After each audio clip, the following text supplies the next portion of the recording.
Californians still might retain their ability to deduct state and local taxes from their federal returns under the Republican overhaul, but with a catch.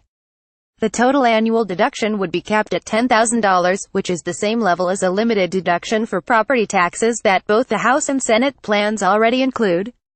That cap is only about half the size of the average state and local tax deduction for Californians who claim it. Republican congressional leaders said that they are considering the change to their tax overhaul legislation as negotiations begin over the final version. Separate bills that passed the House and Senate both eliminated the state and local income tax deduction, a big blow to many residents of California and other high-tax states. But the bills retained the deduction for property taxes, subject to the new limit of $10,000. That move came after an outcry from House Republicans from New York and New Jersey, where property taxes make up a larger share of the local tax burden. House and Senate negotiators now are trying to reconcile the two bills in hopes of enacting the tax overhaul by Christmas.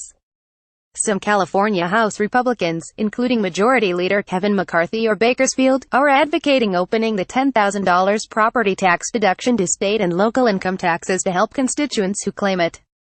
McCarthy also said he wanted the final tax bill to increase the proposed deduction available for new home mortgages.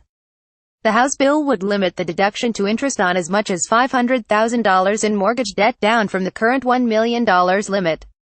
That change would also be a hit to residents of California and other states with high housing costs. The new limit would apply to people who bought homes after November 2. The Senate tax bill keeps the $1 million limit. Congressional leaders indicated they are open to increasing the $500,000 figure. Partially restoring the state and local tax deduction probably would be more costly in terms of lost revenue. No exact estimates were available, but might be needed to secure House approval. In recent days, key lawmakers working on the tax bill indicated they support expanding the property tax deduction. There's some in the House who would like to see that applied not just to property, but to income tax. You know, where you can sort of pick which state and local tax you want to deduct. Senate Minority Leader Mitch McConnell RKY said Wednesday in a radio interview on The Hugh Hewitt Show that is like a kind of reasonable idea, McConnell said. But the change would be of limited value to many Californians. The average state and local deduction taken by the 6.1 million state residents who filed for it in 2015 was $18,438, according to the Nonpartisan Tax Policy Center.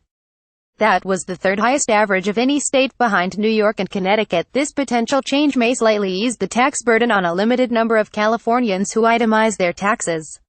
State Controller Betty Yu, a Democrat, said in a statement Thursday. However, the tax bill still largely benefits corporations and the wealthy while leaving working families, the middle class and students to fend for themselves. Millions of taxpayers still would be hurt under the compromise, said Americans Against Double Taxation, a coalition including the National Governors ASSN, the U.S.